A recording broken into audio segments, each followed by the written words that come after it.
since the last couple of days, just to get there. So why does it? Why? How do you know that? You know, I don't know. How did we get to it? Because how do we know it's streets? I don't like keep saying it. You know what I mean? We ate that room. That's not shit. That's not good. That was you can't just keep saying fast. You know, the mayor don't say it. I'm not. Give me a thing. I don't like it. How are you? All right, how you doing? I just wanted to say hi, guys. Christine from Councilman Brian O'Neill's Oh, office. yes. How you doing? Thanks for coming. Yes, thank Appreciate you. it. Absolutely. Get out here.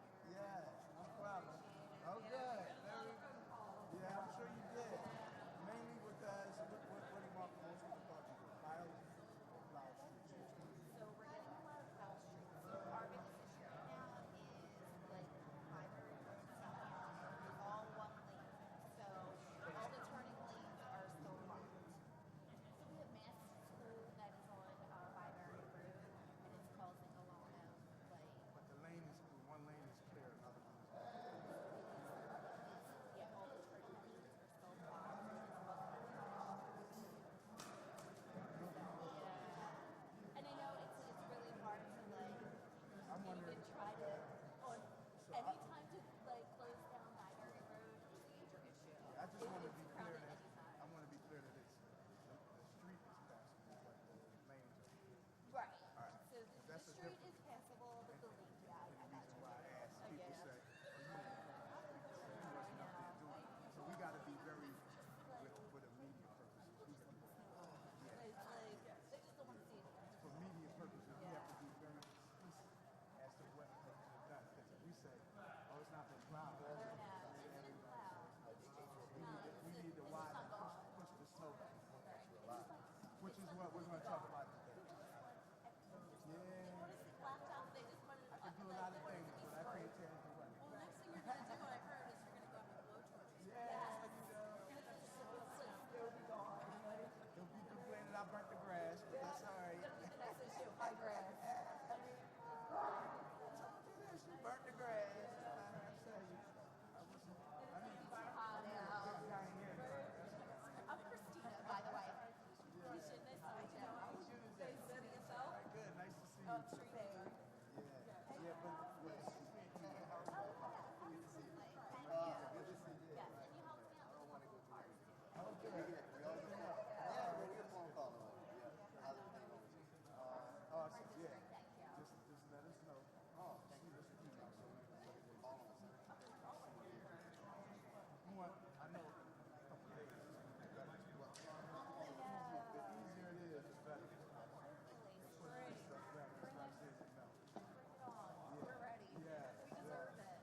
Absolutely. I know. That's what we're like. Snow's looking Big for snowplow, spring. so I think they're going to be there till August. Because it only takes, that's like insulation. You could like dig little holes and create little apartments in there. Like, it's going to be there. Right? Hi, Christina. I'm back up with the office. We run the same container. It's been clear.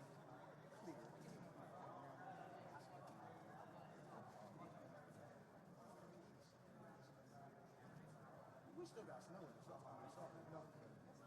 But it's running. I said 30 minutes.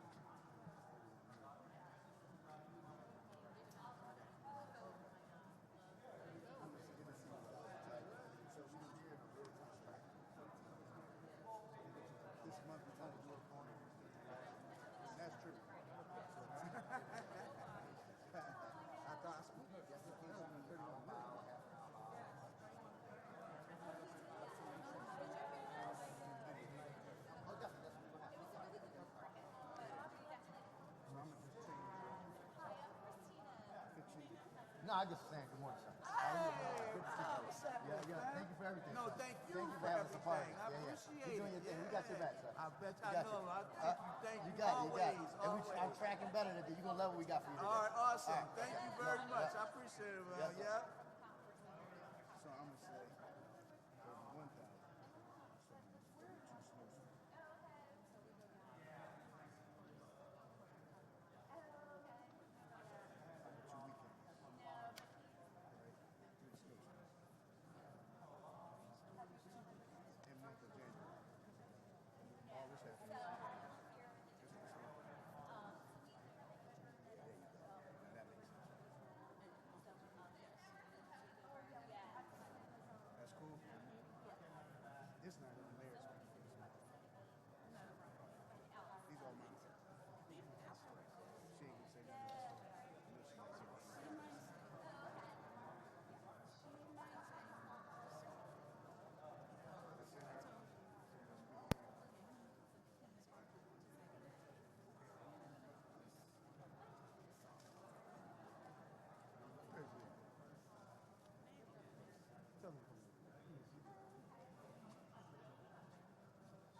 Testing, testing. What's going on, big guy? You know, shit, a lot of them. I know you got a lot of fix.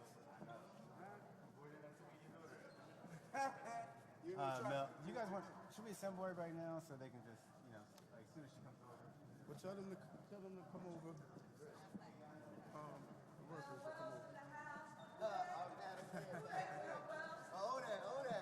Always good to see you, man. How you doing? Always good, man. Carlton, how you feeling? I'm doing great, man. How are you today? So far, so good. I'm keeping pushing. We got your back, bro. You're doing great. We got your back. You started playing before the season. We got your back.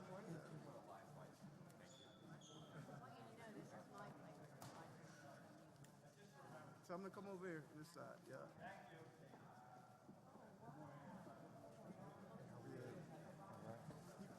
All the way over. All the way over. Yeah.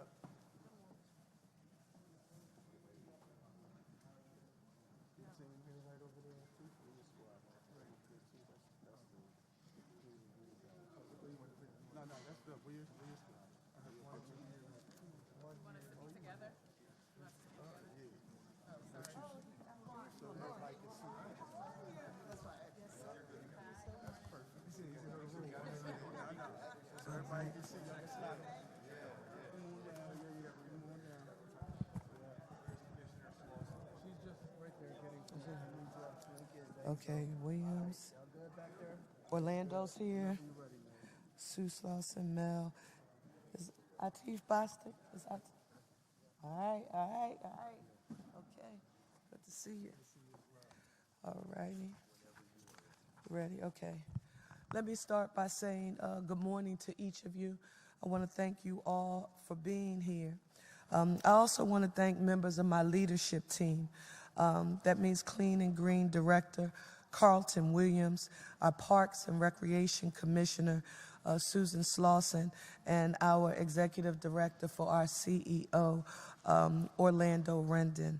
I also want to acknowledge where we're located in the city of Philadelphia right now. We're in the 10th City Council District, represented by Council Member Brian O'Neill. And while he could not be here with us this morning, is there Christine Haney here? Christina Haney? All right, come on over. You're just in time. Christina Haney from his office. But I also just learned a very interesting fact, Philadelphia, that I want to share with you. City Commissioner Lisa Dealey is here with us at the Pelbano Recreation Center. And where is she? Come on over here just for a second. This is the center that you grew up in? This is the center I grew up in. I've served on the board for almost 30 years, and I went to nursery school here. All right. Well, good stuff. Well, the city Thank of you for being Philadelphia here. is here on the day. I think this is the first time we've ever saw a mayor at our playground, so Oh. thank you for being here. Thank you.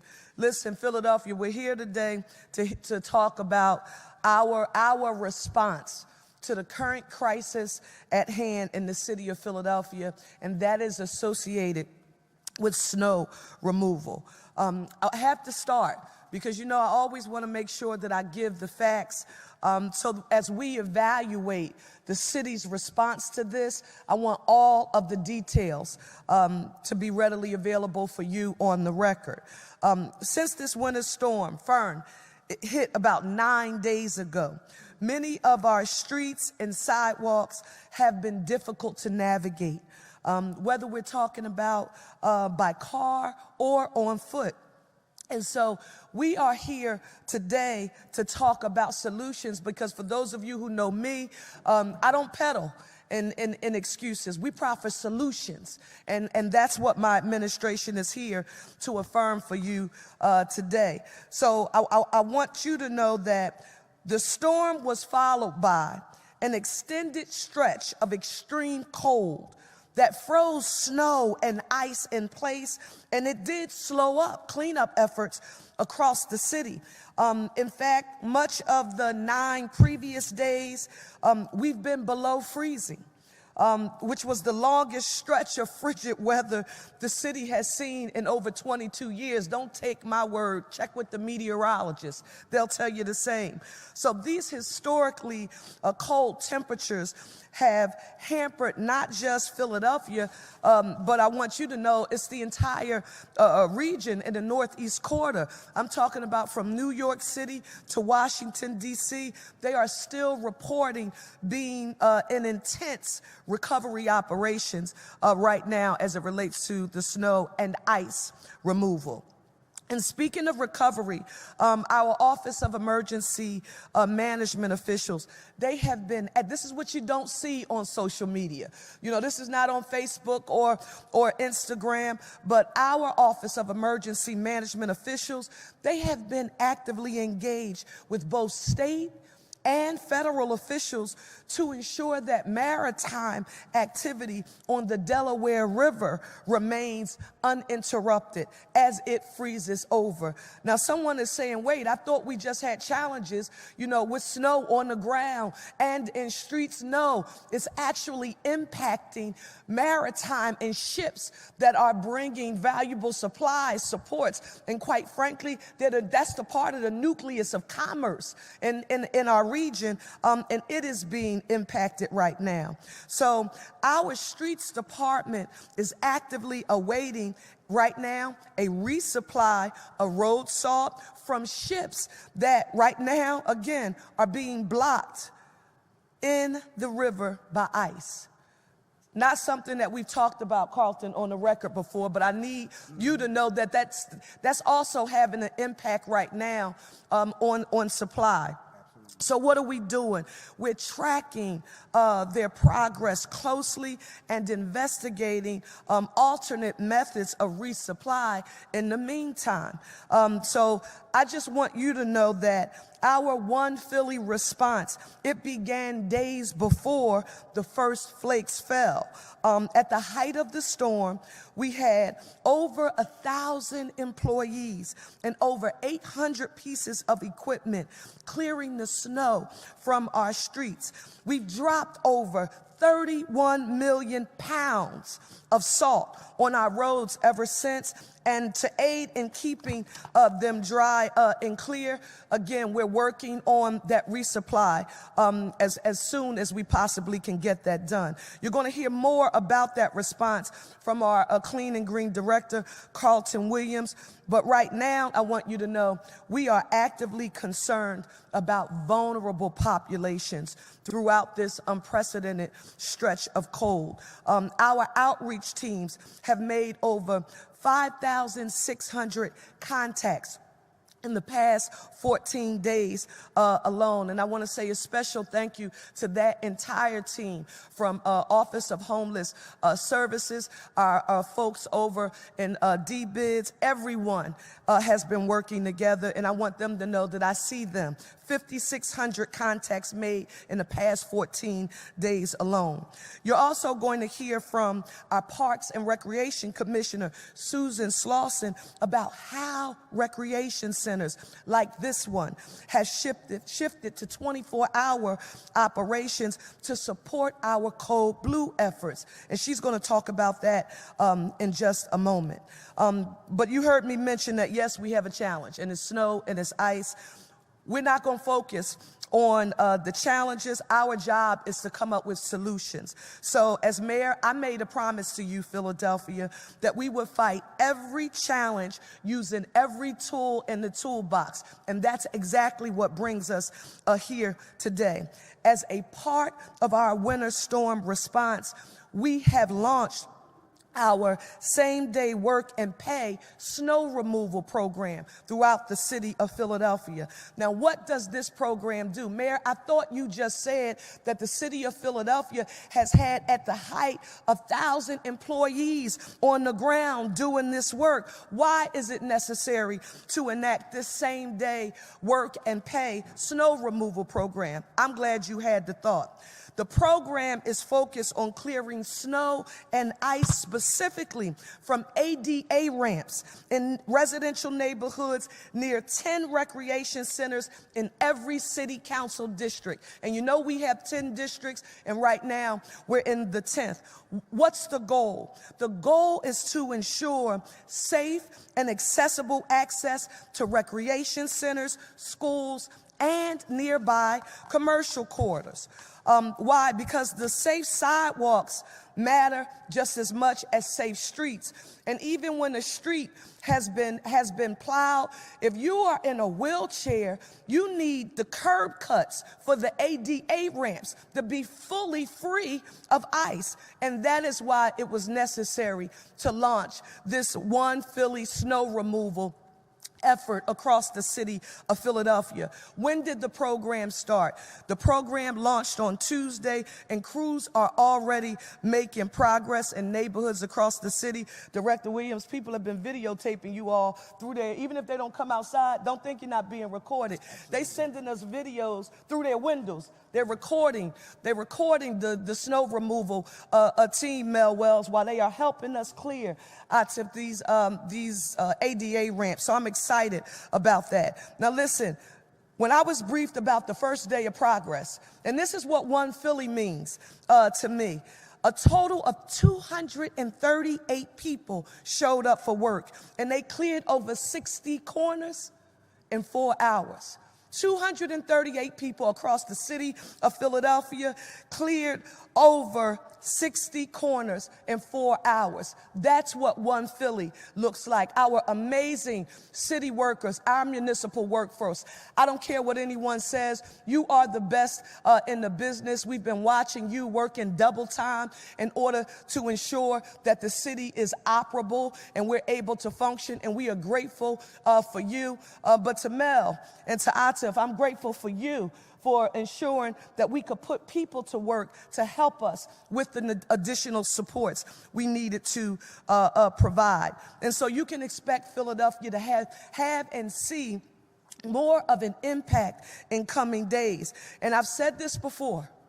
I don't know if you remember this, Director Williams. This was the first, when we knew it was coming heavy and we were getting prepared. People kept asking for a very specific time. Give us the date that the snow removal operation will be complete in the city of Philadelphia.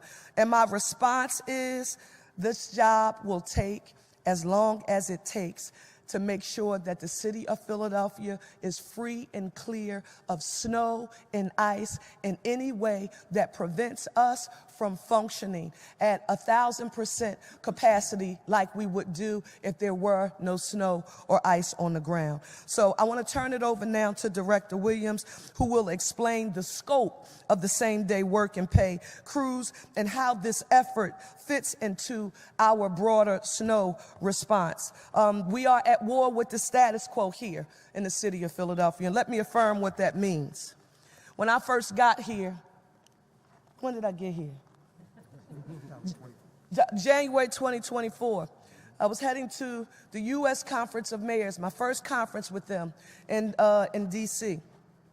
And we got about 5 minutes out, and Director Williams, Dom, and OEM, they said, you have to come back. We said, why? They said, we are now in full snow emergency roads based on what information we had received from the weather service that the city of Philadelphia contracts. I turned around, and I'm in the car getting a briefing, Philadelphia, and this is real time. Did I put it on social media? No, but I need you to know that it happened. I'm getting briefed, and they're telling me about primary and secondary streets in the city of Philadelphia. And I guess it was PTSD from the blizzard of '96, when I watched my mentor, Marion Tasco, and Dwight Evans have to stand up in the middle of the street and say, thank you for doing the primary and the secondary roads, but what about tertiary streets in the city of Philadelphia? And a response I received on that call, Carlton, I'll never forget it. It was, Mayor, we don't do tertiary streets. I said, I don't know what you did in previous administrations. But in the Parker administration, we will get to tertiary streets. I'm not telling you that we will wave a magic wand and it will happen in 24 hours, but it is our intent, and we are intentional about this, to get to as many tertiary streets as possible. Now, do I apologize to anybody by saying, wow, that's such a high bar. How are you going to do that? Some of the blocks are so super small. Do you even have the equipment that's needed to get it done? We use every tool in the toolbox. And on today, that means in addition to our amazing workforce, same day work, same day pay, and we all respond together. That's the One Philly response. And we don't care that our goals are here. We're going to find a way to come up with sound solutions. Thank you. Thank you, Mayor. Thank you again, Mayor, for your leadership. And I do remember those snowstorms in our first time we talked, and you made it very clear. Every neighborhood, every part of the city will get the same level of service. Some may take longer than others, and I just want to reiterate what our mayor has been saying and we've been saying all along. No matter how long it takes, patience is the things that I asked for when we first had our storm, because we saw what the potential of this storm could provide in the city of Philadelphia, and not just here in the city. As you heard the mayor say earlier, New York City, Baltimore, Washington, D.C., New York, all of those areas are impacted the same way we are, dealing with ice, icy conditions, frigid cold temperatures, which makes it very difficult for us to move like we would normally do. That storm in 2024 was favorable for us. We had good weather that day. We were able to move snow very quickly.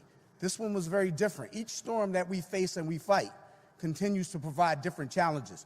And this had a combination of not only snow, but ice, but frigid conditions, and it makes it very difficult and challenging because that doesn't go anywhere. So we have to come up with different strategies and solutions, and one of the strategies that we used, and you're seeing it right outside this rec center today, is a lifting operation. And so we physically have to take out snow piles from locations in the city of Philadelphia, here in the Northeast, down in South Philadelphia, North Philadelphia, and all around the city, so that it doesn't create safety issues. And if you want to go to one of our locations throughout the city of Philadelphia, we had 37 drop-off locations where this snow was piled. I invite you to see over 12 feet high mounds of snow that are blocks long in many of those locations. And I want to thank the Philadelphia School District, Parks and Recreation, the Navy Yard for being so generous and responding so quickly to our ability to have to move that snow, because in our preparation, Mayor, we had to make sure we had those opportunities, because they don't exist. Years ago, they used to put them down at locations like Broad, Washington, and right in the middle heart of the city. But those areas are now developed, and they are no longer available to us. And no, we don't dump snow in the river, as so many people have said that why don't you just dump it in the river? That is not an EPA standard. We have to find locations around the city of Philadelphia to place it. That operation takes time.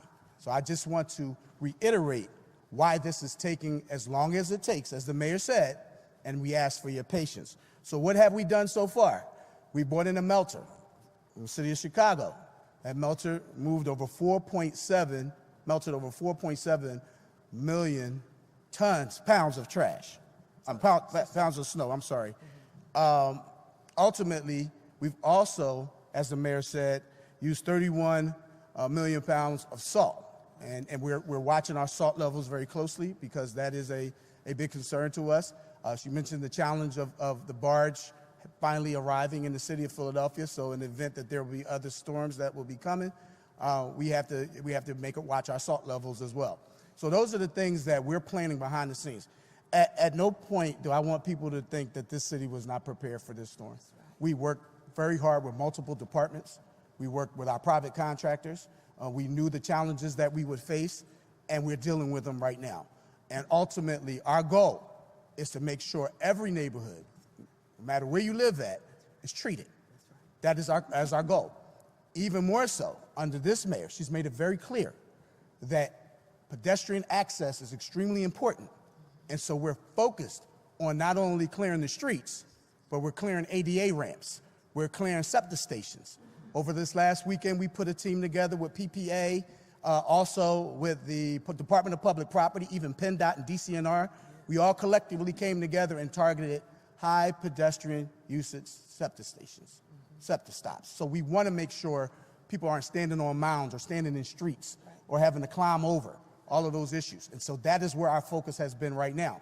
The cleanup operation, as many of you saw yesterday, started on South Broad Street. We had a massive operation where we shut down part of that area so that we can clear those lanes and clear those walkways so that people can travel safely in and out of the city. And we're going to continue that throughout the entire process. And what we are about to launch today, or we launched yesterday, was an extremely important initiative. Not only are we looking at commercial corridors, but people have to leave their homes to walk across the street to come to rec centers like this one here. And so we needed additional resources to be able to accomplish that goal. And we called on the Same Day Work and Play program led by my good friends behind me to call the service. And just yesterday, the first day of the program, over 200 people showed up at 10 locations, recreation centers like this around the city, and cleared over 60 blocks. What does that translate to? That's almost 500 ramps across the city of Philadelphia. These are things that we need to get done. It hasn't been done in the past, but as our mayor just stated, it needs to be done now. And we are focused, laser focused on bringing, as she stated also, every tool in the toolbox. This is just one of many of the tools that we are utilizing. We use our great work of our streets teams that's been out there for a couple of storms. We had two storms prior to this major event, and they've been fighting ever since. And I do want to make sure I acknowledge the hard work of our workers who are constantly battling these elements and are working to keep our city safe and clean. I'm going to now turn it over to Commissioner Susan Slauson, who can then give you an update on many of the programs that we're running, and then I'll make sure that I come back to answer any questions that you may have. Thank you. Thank you. Good morning, and thank you all for being here. As I'm standing and I'm listening, I'm thinking about challenges, challenges, challenges. But really what overshadowed that for me is how we respond to challenges, because we're going to have them no matter what, regardless of what's going on. And I am proud to stand here with Madam Mayor, because her response has been, for the city of Philadelphia, whatever it takes.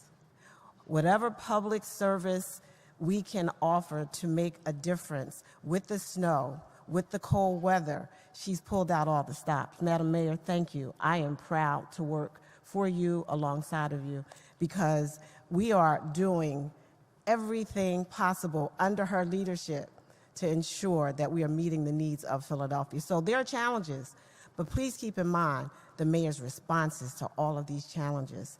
And so just about an hour ago, this very recreation center operated as an overnight warming center as a part of the city's emergency Code Blue response, talking about a challenge. How do we respond? The mayor made sure, we're going to make sure that our unhoused population, they are not sleeping outside.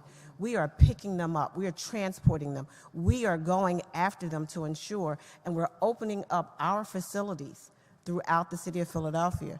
So over the past 2 weeks, just 2 weeks, 6 of our parks and recreation locations welcomed nearly 2,400 visitors, giving them a warm, safe place to sleep and eat during extreme bitter cold. With the very rec center that you are standing in today, over 200 people have been in this location. And that's not including during the day, because now we have our libraries. Because they have to leave because we run programs here, but we open up our libraries to ensure that throughout the day, they're still in warm facilities. Talking about how we respond. We have challenges, but how are we responding? And the numbers, they include our libraries, and the mayor, her housing plan. This is why this is so important, for this very reason, to ensure that we are protecting those very people that are vulnerable. So I want Philadelphia to also know, when we talk about One Philly, this is what One Philly looks like. Because it's not just Parks and Recreation that made this overnight possible for those people that have nowhere to go. It was OEM, it was Office of Housing, it was DBHIDS, it was streets, it was police, it was fire. Philadelphia is really working as one Philly, because you can't do this. You can't work this in silos. And so I am excited that I get to work with people like Director Williams, who has overseen this here snow emergency and ensured that all of us are pulling together to clear up these streets, to make sure that our unhoused are warm and are safe. And so as I stand here with you, Madam Mayor, and I stand here with all of my colleagues, I just want to say to you that, can I do this? Because the mayor does this all the time. I have to give a special thanks, since I'm here, to my staff. Yes. Because my staff, those overnight facilities, I had people working 36 hours, did not go home to ensure that we had places for people that didn't have shelter. They stayed 36 hours. They fed people, they cleaned up, they did what was needed. Here's how we respond. Yeah, there are challenges, but how do we respond? And so I want to thank Sue Buck, Mayor. You know Sue Buck over here, she likes to hide. Frank Fabi, of course, Rob Jackson, standing back here, our Deputy Commissioner for Programs, and a couple of the guys that are here. They're sitting back there. They did those overnights out there snow plowing.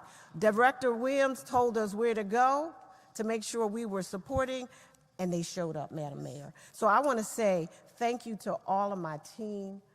Thank you so much. Streets Commissioner Del Rossi, we've been doing what you've charged us to do, working as one Philadelphia. So the work continues. Our crews are out there, boots on the ground, clearing under direction of Carlton Williams here, park our curb ramps, our bus shelters, our fire hydrants, our walkways, to make sure people can get where they need to go. We know there's more work to be done, and we're proud to say we have managed, and we're managing, and we're responding. Thank you, Philadelphia. Thank you, Madam Mayor. Thank you, thank you. Now, Orlando, CEO. Thank you, Orlando. Thank you, Madam Mayor. And first, I wish to applaud Mayor Parker for her leadership in deploying all available resources to keep Philadelphians safe, including her directive to mobilize the same-day work and pay program to clear snow and ice in our neighborhoods. I would also like to thank Director Williams and Commissioner Slauson and so many other city departments that have been working collaboratively to deploy these teams. I'd also like to give a special shout out to CEO Same-Day Work and Pay staff who are here today: Beth McConnell, Ashley Harris, Tara Williams, and Pam Ramos. Please wave. Please say hello. This is the core team that puts this stuff together to make sure Philadelphians are served. CEO Same-Day Work and Pay is a unique program, but there are a few cities who do conduct same-day work and pay, but we are the conveners of practice to make sure that residents get programs for our cities and our residents. It works like this. Philadelphians can sign up through one of our contracted providers to do the work that improves our communities, like litter pickup, landscaping, mural painting, or like yesterday and today, snow and ice removal. They get paid at the end of the shift, so they don't need to wait for weeks for their pay. Each day, same-day work and pay supports Philadelphians who need a paycheck, who may need to put food on the table, who just need a little extra to make rent. It supports people who may struggle to get into immediate employment. Same-day work and pay, though, is not just a day of work and pay. It is a door to connect people to a next step, whether that's getting their identification, signing up for benefits through our Benephilly program, or getting permanent employment or enrolling in training programs. Over the last 2 years, Same-Day Work and Pay program has completed more than 22,459 shifts across Philadelphia communities, demonstrating its continued impact and reach. The program has also helped people who have significant barriers to employment, including incarceration history, achieve economic mobility. We have many success stories we can share with you about Philadelphians who have done this with our partners. Due to the high demand for work opportunities, the Same-Day Work and Pay program currently has a waitlist of more than 1,100 individuals eager to participate. Just yesterday, our partners Uplift and Nomo Foundation were able to deploy 238 people in just 36 hours to do this work. Can we give that a round of applause, please? Thank you. That's a huge uplift with a very short amount of time to turn over. Clearly, people need this opportunity and are ready to serve Philadelphia's call. Today, we expect 300 individuals to be deployed starting at 11 a.m. When you see them out there today, you'll see that they've been given equipment to do the job and the gear to keep them safe. CEO works with several nonprofits to do this work, including Uplift Solutions, who is here with us today. I want to specifically applaud Atif Bostic and his team at Uplift Solutions, with whom this work would not be possible. They have been an incredible partner, and we are truly grateful for their hard work, their late nights, and their very cold days. I would like to introduce Atif Bostic.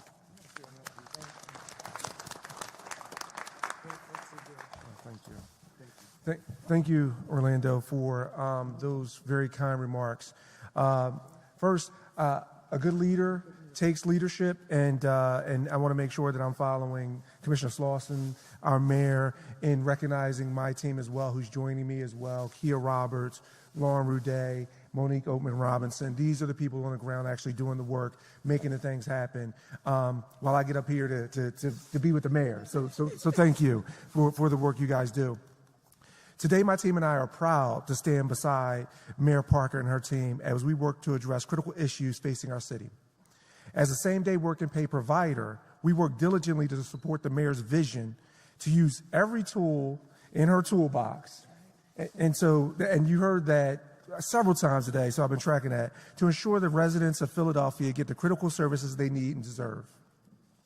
By leveraging the strengths of 3 community-based organizations, Uplift Solutions, working with One Day at a Time. So we're joined by Mel Wells, who is a phenomenal partner of ours in the community, who you'll hear from shortly, as well as NOMO. We're recruiting, organizing, and deploying up to 300 individuals a day across the city to clear critical areas, which you just heard about. Orlando talked about the economic development component of this, and I want to spend just a moment because that's where it really lies for us as an organization. As it relates specifically to same-day work and pay, we look to programs like this as a mechanism to create an on-ramp to economic opportunity, right? So it's the front door, it's the pathway for us to get there. While leveraged to support critical issues or initiatives such as emergency snow removal, the same-day work and pay program plays a critical role in the workforce development ecosystem. Even more, same-day work and pay for many is the first step to accessing critical services that include benefits navigation, comprehensive wraparound services, job training, and placement. And you'll hear more about someone that's actually going through this entire process and more, and putting them to pathways to economic mobility. As an organization supporting some of Philadelphia's most vulnerable citizens, justice-impacted individuals, we recognize the value of having those closest to the problem be part of the solution. We find our participants take pride in making a difference for their neighbors. They deeply understand what it means when Mayor Parker emphatically reminds us, one Philly, a united city. And with that, I want to bring my brother, my partner in crime in doing this, Mel Wells, to talk about some of the other things that's happening. Thank you, Atif. I love you, brother. Thank you, Madam Mayor. I'm asked Darnell to actually stand by me as well. Why, you may ask, I asked Darnell to stand beside me. He's a graduate of the Same Day Pay Program. I was called to City Council a few years ago, right before this administration, say, what idea do we have to come up with to help our city? I whispered in the ears of those at council, and we said same day pay. They said, Mel, that's a great idea. I'm like, wow, they went for the same day pay. But this is the fruit of same day pay. We have people, hundreds of people around the city who now have permanent jobs. This man, Darnell Scott, the day he got out of the penitentiary, went right to same day pay. That was over how many years ago? 7. 7 years ago. Today he stands here with a team of 19 ex-offenders who work through same day pay. That's what same day pay is about. Same day pay is also about making sure that, you know, the other incentives that are out there to reduce the gun violence. Also, Madam Mayor, I'm gonna thank you publicly because I don't think they treat you fair sometimes publicly, and God put this on my heart. I am a minister as well. The thing I want to tell the city of Philadelphia about our mayor is that she started work way before the storm. She started working in people's lives in the storms of life. When she brought same day pay to the forefront before the storm, she started deploying outreach services as One Day at a Time, DBH, OHS. We have outreach vans on the streets 24 hours a day. And because of them, putting people in warm beds, hundreds of people now in warm beds. They have 3 meals a day. They have case management. Now they're on the fast track to also receiving housing. Thank you, Madam Mayor, so much for making that happen. Because I think people only see the ice and the snow, but they don't see the frost that is going on, the defrostness that is going on in people's lives. And that's what Same Day Pay is about. One day at a time. Uplift, No More Organization, the city of Philadelphia. I think that the storm actually met a storm. That is the people of the city of Philadelphia. We make things happen out of the impossible and make it possible. That's what we do at One Day at a Time. Thank you very much, Madam Mayor.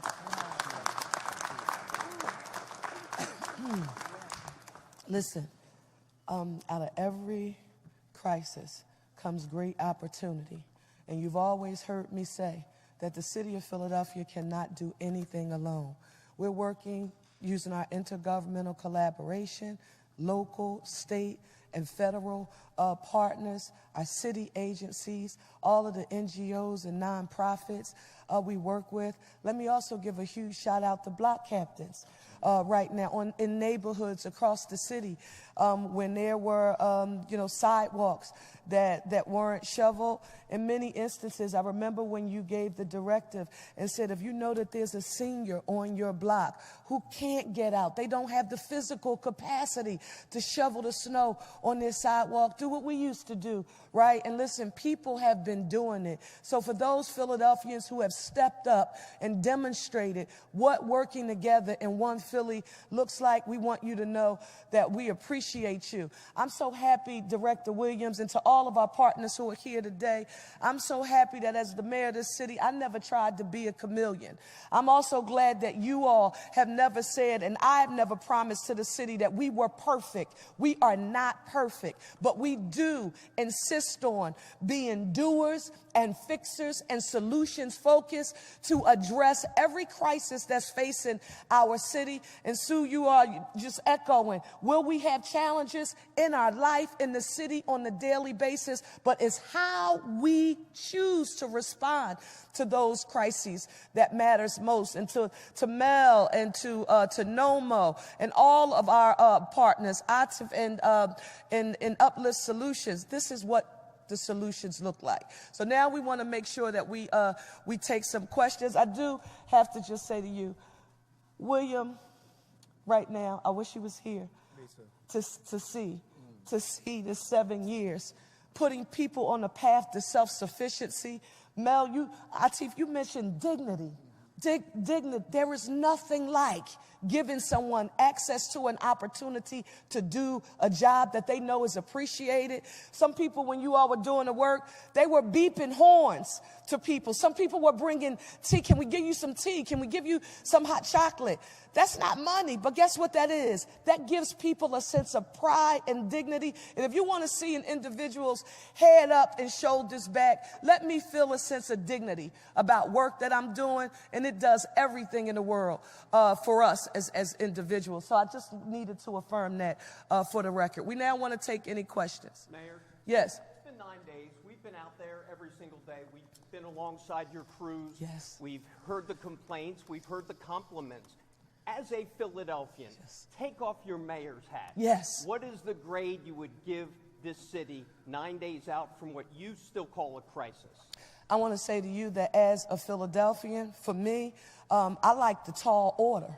And for me, that's having high expectations. So giving Philadelphia a grade for having high expectations, I think the greatest grade you can give, and that's for all of the leadership who is here. Now, you're not going to have me on the record giving you an A through F grade for the city of Philadelphia. That's just not what I'm going to do. But what I will say is I am pleased that we have a group of leaders who are challenging the status quo, who have said when we have been in our meetings, don't tell us about what the standard standard operating procedure has been in past administrations. We do things using a one Philly strategy. That means we don't work in the silo.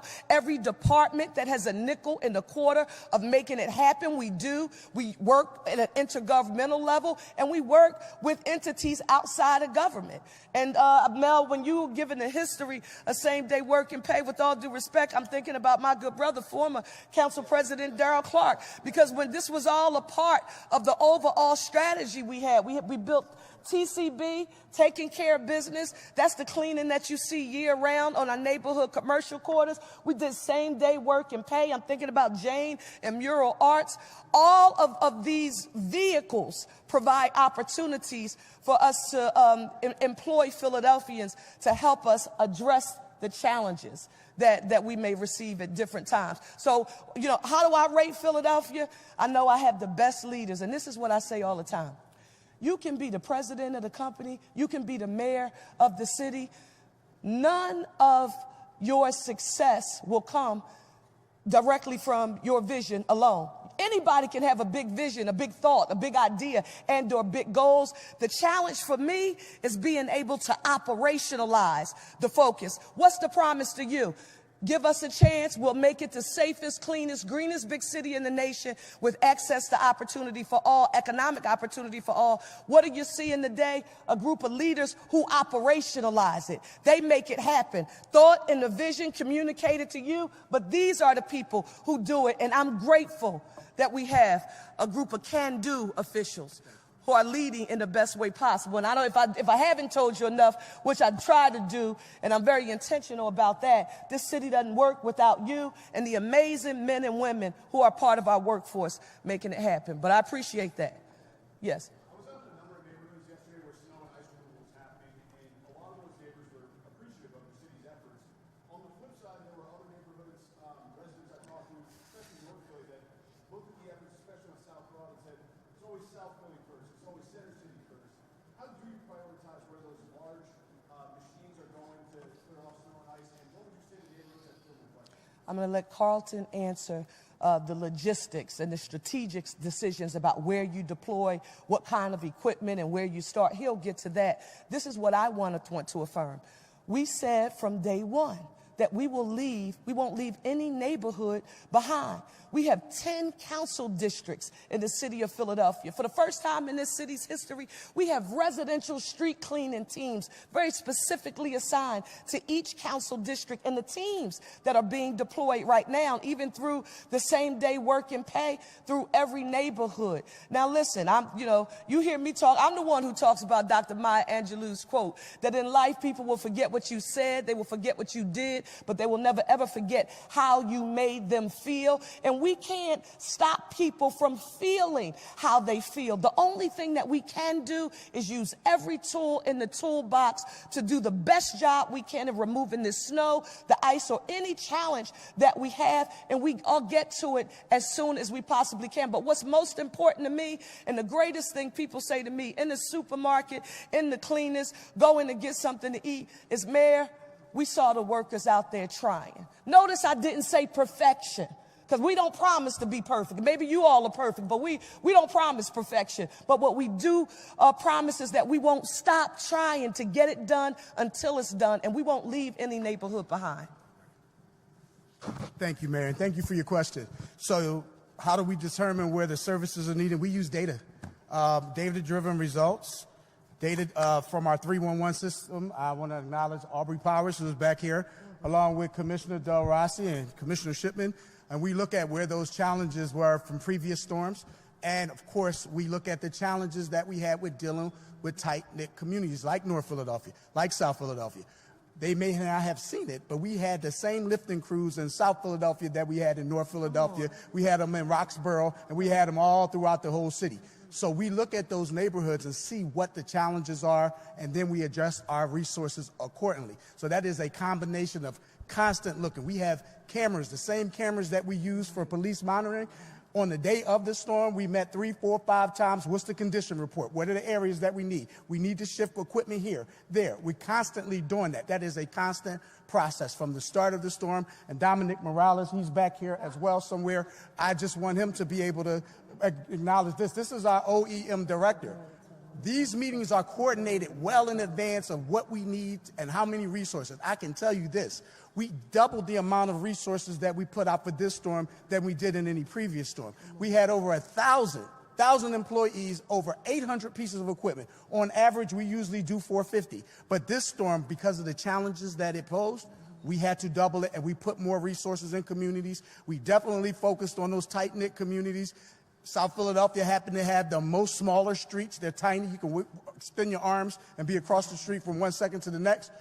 That takes a very different strategy than someone coming through with a plow. So that is why those areas get addressed with different equipment, that lifting operation, smaller equipment, and we have to adjust it accordingly. And we made sure we addressed it where it was needed the most in all parts of Philadelphia, not just South Philadelphia. Director Williams, Yes, ma'am. the Commissioner just mentioned something about the size of those smaller streets.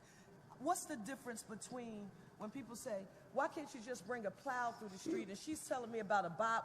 I don't understand. Tell her to talk about the difference. A Bobcat, that's a commercial name. It's a skid steer, small. It's about the size of a golf cart. But it operates like a front end loader. Because those streets are so tiny and we can't put a regular plow through them that we would go through just normally, we have to physically bring in a couple of those pieces, lift it out, take it to another location, then take it to that final destination where I told you guys about to go visit. I really do want the media to see how much snow we took out of the city at these dump sites. Go to 33rd and Diamond, go down to the Navy Yard, go to all of those locations. Many of them are full. Over 10 of them are full right now. So that just is a testament to the hard work of all of these guys, especially back there. I want to acknowledge really quickly the Future Track program and our district residential cleaning program. They cleaned 1,600 ramps in the midst of the storm. So the idea to use this process, because it worked, we said, well, let's bring in same-day work pay and do it in other neighborhoods, and since it worked down in these other locations. So that's how these things are developed and designed, and that's how we adjust to the problems and the need. We heard you about SEPTA. We heard you about our ADA ramps. And this is the focus now with all of these teams here to go on. We're going to continue to do that. What you say, Mayor, as long as it takes? As long as it takes. As long as it takes. Yes.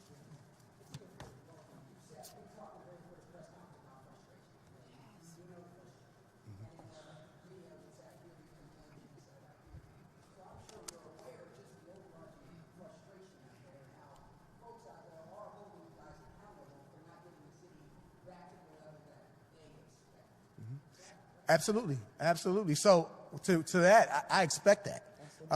You certainly, if you've having to try to figure out where to go, you had an elderly person trying to get to a hospital, you trying to get to your work or your job space, and you see this in front, and then you start to worry because as time goes on, you don't think we're coming.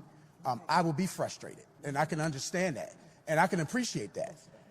This is why we deployed as much as equipment as possible. The challenge, though, is that we still have to fight these elements. We still have to deal with parked cars, unfortunately, in those areas that we have to maneuver around. To bring in that much equipment in a lifting operation is much different than a plowing operation. Wow. So we have to shut down streets and roadways and sections, go in, remove the snow, and then move to another grid. That takes much longer than us plowing main streets that are wide open and to be able to get out in time. But we understand the frustration. We certainly appreciate all the residents' patience, and we're going to continue to work hard to try to address those issues. Before we get to you with your questions, I'm going to ask our head of OEM. Dom, can you talk to us about sort of maritime? When we mentioned that and we're going through the brief, the first day you started talking about something happening in Trenton, and I was like, what does Trenton have to do with Philadelphia? Now we're talking about supply and ships, and explain what's happening. Yeah, it's certainly, as the head of the Office of Emergency Management and the city's emergency management coordinator, it's not hyperbole to talk about the emergency that we're still in. And before the storm started, we talked about all the preparation that was being done, the readying of forces, the pre-treating of roads. And we talked that we would be in response for several days. And if you go back and run the video, I talked about recovery. And we're in that recovery right now. And it's not hyperbole to consider that we're still under emergency conditions, because in one realm, we're talking about transportation, roadways, sidewalks, pathways, what we're used to. But also under the transportation umbrella is all the activity that occurs on the Delaware River. Also under the emergency umbrella is the human services element. You heard about the Code Blue operation that the city has not missed a beat on throughout this, and as a matter of fact, changed our model during the storm because we knew transportation was going to be limited, and so we provided additional services during that heightened storm period to account and to pivot in real time. And then the other piece that we're concerned about, and I want to be really clear because this is where the public comes in preparing themselves. We are still concerned about this extreme cold. Calling out that it has been the longest stretch of sub-freezing in 22 years, and oh, by the way, we're right back into sub-freezing for who knows how long, right? Ask your own meteorologist. For the longer range 10 or so day forecast, we don't get out of freezing. That is unusual here. It's not unheard of, but it is unusual, and that stresses and makes the potential for a lot of not great things to happen. And so you hear how it's affecting the snow fighting operation, and Mayor's asked me to really focus in on, we have been, since the snow started falling on that Sunday, in daily conversations, in-person conversations, and in senior leader conversations with the United States Army Corps, with the United States Coast Guard, with the Federal Emergency Management Agency, with the Cybersecurity Infrastructure Security Agency, with the Pennsylvania Emergency Management Agency, with the Pennsylvania Department of Environmental Protection, with authorities in New Jersey, with authorities in Bucks County, really focusing in on those conditions for all of the critical infrastructure that relies on this. You heard about One Impact. There is a ship with salt that has a purchase order from the city of Philadelphia that is supposed to be delivered to Fairless Hills. Fairless Hills is iced in. The Coast Guard is doing cutting operations on the river every single day, and they've been an immense partner, and we're not out of this yet. But that plays into everything that's going on here. That plays into the strategy about how we use roadway salt and what we can produce to fight this storm, and whether we need to use other measures or take advantage when the weather finally gives a break, just yesterday and today. And there are still other impacts to be concerned about. And I don't say that to scare folks, but we have to be ready, and we have to be clear-eyed that this is a different set of circumstances. And what I mean by that is we should still be prepared, God forbid, some sort of power outage, some sort of disruption to the ability to turn on our faucet and get water the way we usually can. All of those things are true 365 days a year, but right now they're extremely true because of the severe cold. We are on it. There are city forces doing things that we have not had to do in 22 years or longer. There's things that are being done that you have not seen and probably won't see. And we're doing everything we possibly can to keep things running, but there's still a public element to this. Have food, non-perishable, for yourself, your pets, and bottled water or drinking water for a 3-day supply. We know that's tough. We know folks don't have the storage at home, might not have the means to go out and do that. But there are creative ways to do that, and there are tips on phila.gov/OEM. But when we talk about all of the challenges, and these aren't excuses, this is the reality of what everyone here has been navigating. 36 hours up and operating, that is not unheard of. It's been the norm for many of the folks here, many of the senior leaders. And so, I hope that gives a little bit of a glimpse of all of the pots on the stove, so to speak, that we are keeping an eye on, and how these things intermingle with one another. These systems, they all rely on one another. And so keeping all of these things moving and doing what we expect them to do so that we don't have these challenges and we don't perceive a drop in service, that's been our charge, that's been our focus, but it's been a gigantic effort behind the scenes, and we're not out of it until that cold breaks. Don, we're not asking you to be the meteorologist, but you just, made my heart beat a little faster when you said we are, the next 10 days, we think we will be in these same. Yeah, so I neglected to mention the most immense partner, the National Weather Service, and their Mid-Atlantic Regional River Forecast Center, The long range, and again, the TV is reporting it as well. We're tracking the forecast there. We don't get out of freezing temperatures for a meaningful period of time. And coming out of freezing for a couple hours, 34, 35 degrees like yesterday for a couple hours, doesn't thaw the ice on that river. It doesn't thaw the piles out here. It doesn't thaw the piles that are 12 feet high at all of these sites. We're going to be in recovery in many aspects for a little while here. And that's the sober picture that we have in mind, and everything we are doing publicly and behind the scenes to be ready for that. Thank you, Mayor. We'll take 2 more. Yes, Pat?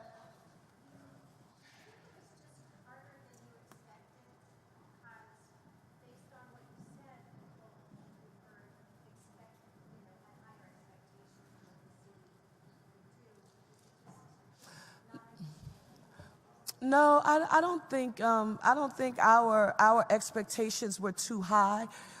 we don't apologize for having high expectations for the work that we produce here as a city and the Parker administration. And I think we are doing everything that we possibly can right now, using every tool in the toolbox. But I appreciated Director Williams affirming that we know what it's like to feel frustrated. I just want to give you an example. You know, I'm thinking about the seniors. I cared for my grandfather. Even when I was a state rep, commuting back and forth from Harrisburg, my grandfather lived with me. Guess what I did? I had a home health aide who traveled to our house every day in the morning who helped him get ready. He would then be downstairs in his wheelchair. Guess who he was waiting for? His CCT Connect drivers. They would come and literally lift Daddy's wheelchair, get him down the steps, and get him onto the CCT truck or van, and guess where he would go? He would go to home care on Germantown Avenue. It was called HomeLink, was his program, and he went every day. Well, if I'm a person who has to go to work every day, and I need to go to work in order to pay my mortgage, my rent, take care of my household, but CCT Connect may not be working. What about the home health aide who can't because they're having challenges in their neighborhood get to you? So those are natural, real frustrations. And you can't be upset at any Philadelphian who is experiencing that kind of feeling right now, and they have a right to be frustrated. And they also have a right to expect their government to continue doing and not let up, you know, at any time to say, the job's not done. Until we can get through every neighborhood. We can walk it, we can drive it. Our ADA ramps are accessible. Where we have to wait for SEPTA, our bus shelters, they're cleared. Our rec centers, everything that we need to do. So we won't stop. Yeah, one second, Sean. Well, okay, yes.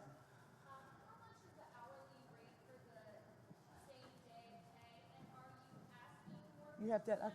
I too.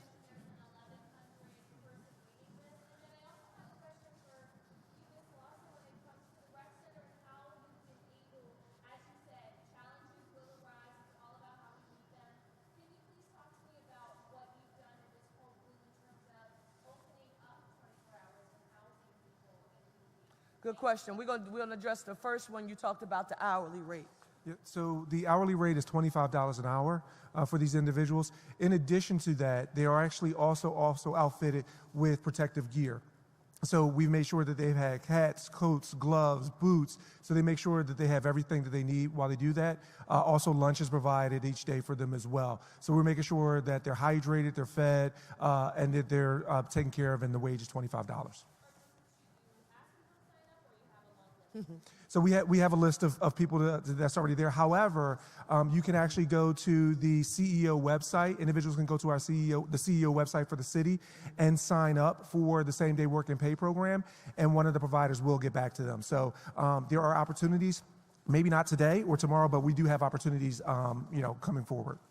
One second, let's let Orlando. Just want to reiterate, the email would be ceo.sdwp@phila.gov. And there's also a number if anybody would like to call at 215-685-3629. They can leave their name and a good contact number, and someone will get back to them right away, put them on the list for any future activities or incidents that they may be utilized for. Orlando, somebody is saying what does CEO mean? Community empowerment and opportunity in the mayor's office. Thank you. All right. And MDO. Yes. Thank you for that question, because what I'd like to start off with is to give you the phone number. If you see someone outside who needs help, please dial 215-232-1984. Again, that's 215-232-1984. So the ability for us to house Parks and Recreation, we have the sites, we have the facilities. But the city of Philadelphia, with One Philly, we have partners that come in. So it's not just Parks and Recreation staff that's working overnight. And so when we hit that stretch where it was below 20 for 3 days, again, I want you all to realize that we don't make these responses the day of. We're on phone calls on the weekends for hours, preparing. We're listening to weather days in advance. So when that time came, we already had the facilities, we already had the teams, we had OEM, and Dom, who was standing up here, OEM runs all day, all night, 24/7. There are people from each one of our departments that are are manning that station to make sure whatever is needed, we're getting. So prior to these cold nights, our plans are already in place. We have people, thank God. I just wish that some of my other people were up here. I mentioned Sue Buck, but there are people that are committed to making sure that Philadelphia is providing the utmost service that they can. And this is one of the ways that we do it. So we had a facility that we didn't have for families on the fly, right? After we had a long conversation days in advance, we realized we needed a specific facility just for families. So we opened up one just for families. We have transportation where we're making sure that people are getting to the various services, and then they're picked up and taken to libraries. So every aspect that we could possibly think of as a group, as a team, as one Philly, we're talking about these things way in advance. We're coming up with plans. We're making sure we're in the right neighborhoods, because there's some neighborhoods that need this service more than others. And so we show up. We also make sure that we're not over-housing. So if we need to open up an additional location, because we keep those numbers. As you notice, I mentioned how many numbers we had over the week. We're paying attention, so if we need to open another facility, we open it. That-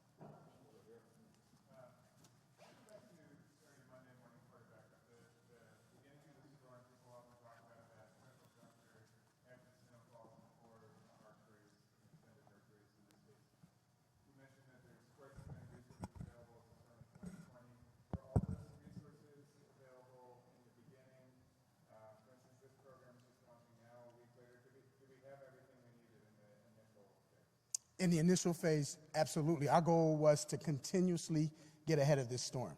And so Commissioner Del Rossi and the whole entire team, at the height of the storm, we had over 800 pieces of equipment and 1,000 people working. That was after the first snowflake fell, and then it became when you can start plowing, it became plowable.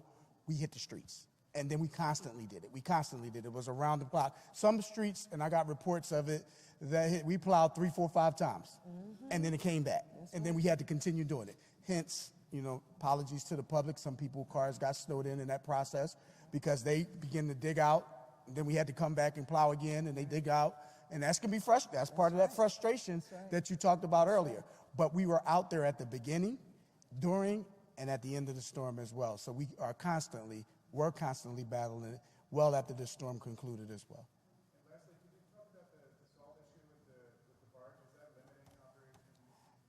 So I'm going to talk about where we are at our salt levels, Commissioner Del Rossi. So we are monitoring it very closely, which is why we have to efficiently use it, right? I get calls, some 311 calls, can you come salt our block?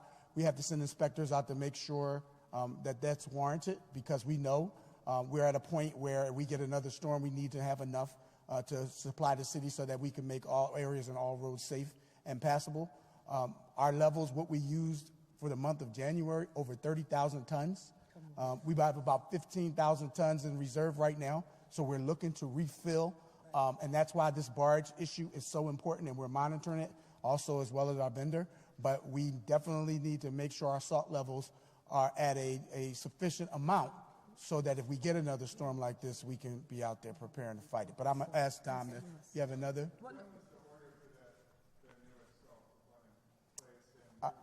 I'm going to ask Commissioner Del Rossi. She handles the details on that. I'm going to ask her to step up. Hello. We order salt after every storm. So our first couple of storms that we have, every event that takes place, we immediately place an order for salt. We have multiple orders in, and currently we're waiting for our delivery of about 21,000 tons of salt, and that was prior to this event. So we have been ordering. We are always keeping our supply, our salt's full. That's our mission, keep it full. Philadelphia, let me just say this to you.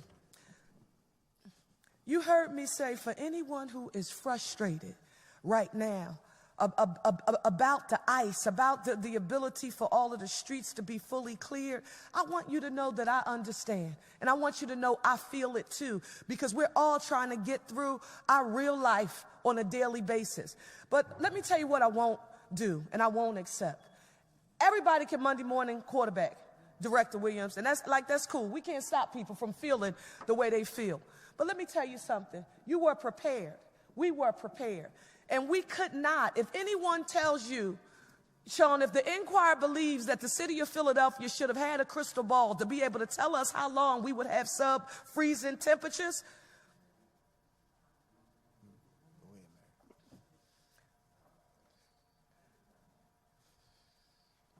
we don't promise to be perfect, Philadelphia. I never have, as mayor, and my team definitely doesn't. We promise to go to war with the status quo and to fix things, to be doers. And that's what this team, the leadership team, and the amazing men and women who are a part of our city workforce, along with our contractors who we are working with. We're going to continue doing everything that we can to make sure all of this work is done. But I'm going to ask Dominic Morales, who leads our Office of Emergency Management, to come up to you and affirm. And, you know, we pay for a weather service, but when this started, were we able to project how long we would be in sub-freezing temperatures? That's important, because it's almost, you know, English literature, the antagonist of the story is Mother Nature. And anyone acting as if we should be able to know what the next step of a mother, like yesterday I said to myself, oh my God, it feels just a little bit warmer. Now things are going to melt. And my girlfriend said, yeah, but if the temperatures drop overnight, that excitement that you have, that thin, you know how thinly you see snow and ice melting, and it's a real thin, you know, coating of water. She said, what are you going to do when that thin coating of water becomes a thin coat of ice? And you can't even, we used to call it black ice when I was growing up. And you think you're walking on it and then you fall. So I want you, Dom, to come up and give that some context, please. You know, I'm going to answer without making any weather person jokes, right? But there's a lot, right? And I think for a real reason. The science is hard. The science and the interpretation is difficult, and sometimes it's just that interpretation, right? And there are members of the media here who, after the flood on 676 in 2020, said, how didn't the city predict that was going to happen? And my response was, how didn't the TV meteorologists tell us that we were going to get that amount of rain and it was going to look like that several days beforehand? So we need to start from a place of forecasting is a science, but not an exact science. Right. Before this storm started, it wasn't until Friday, with snowfall being projected to start Sunday night into Monday, when any weather forecaster would start to give us any ranges, inches, amount of snow and precipitation type with confidence. Right. You could see they were given probabilities, at 60% that it could be 8 or more inches, and 68%. So we were navigating that space with you all, with the public throughout. Every year, we host Winter Weather Plan Conference to mirror what the Streets Department does with the winter weather and snow removal operations kickoff. I think it was at the Horticultural Center this year before the first snowfall. And the Winter Weather Plan to mirror that was hosted out of the city's Emergency Operations Center. And we get an outlook for the season, and they say, well, this season might be a little bit colder and a little bit snowier, or it might be a little bit warmer and a little bit wetter, right? But until we're in it, and until that forecast comes, you know, we have to respond in real time and stay just ahead. And right now, you can go to any prediction. You're not going to get longer than 10 days outlook, not even forecast, outlook of what those temperatures are going to be. And so we're in it until we're not, frankly. And you know, weather is no surprise to this city, right? Just like we're here in extreme cold, we're here last year in extreme cold, maybe a little bit less of a snowier winter last year. We do the exact same thing in the summer. The city's severe heat and severe weather plan process is identical. And we're expecting international visitors this summer, and we're looking forward to them being here. We're looking forward to them being down at the matches, to being up on Lemon Hill, to being at all of our July 4th celebrations. Severe weather planning is a pillar of all of those things, because we know all it takes is a couple stretches of a couple warm days to make all of those assumptions and all those really well-laid plans entirely different. And that's a little bit where we are today, is the plans, the resources, and the decisions that we made with the forecasts at the time. We're continuing to pivot, and we'll continue to pivot under the mayor's leadership. And we hope we hope that the weather breaks like all of you. Thank you, Mayor. Thank you so much. Philadelphia, I want to close on this. You have often heard me use an acronym that I refer to because I've interacted with a lot of these people in my life.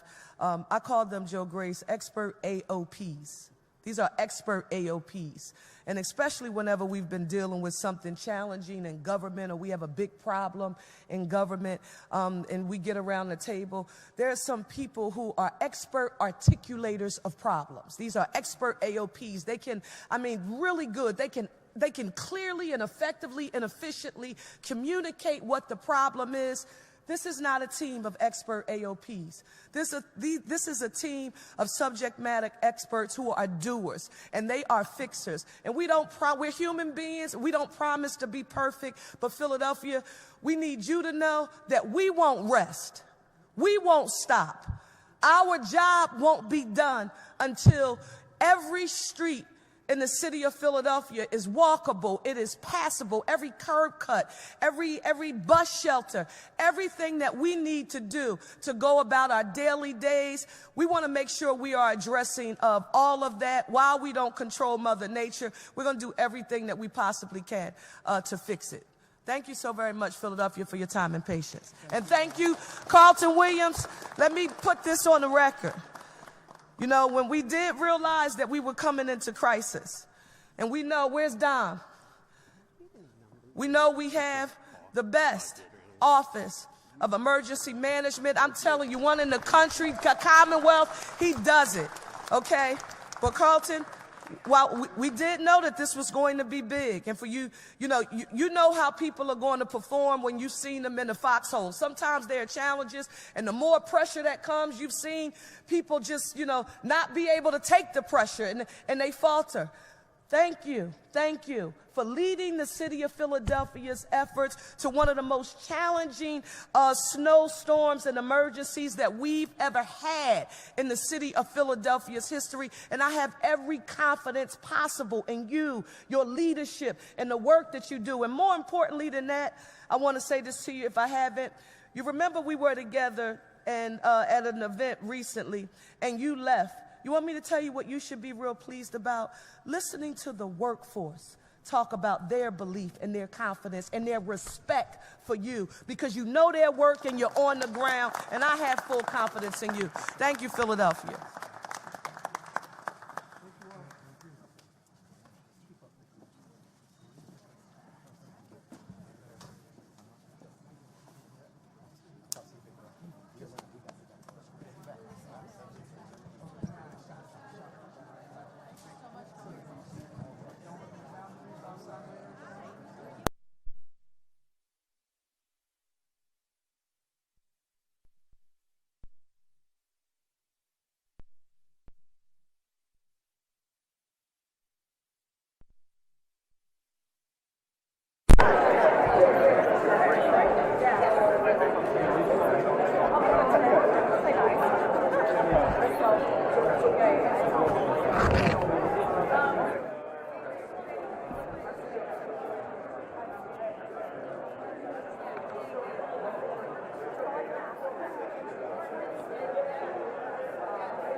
Right.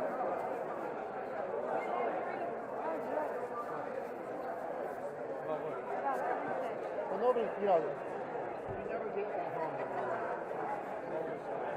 Oh, hear that?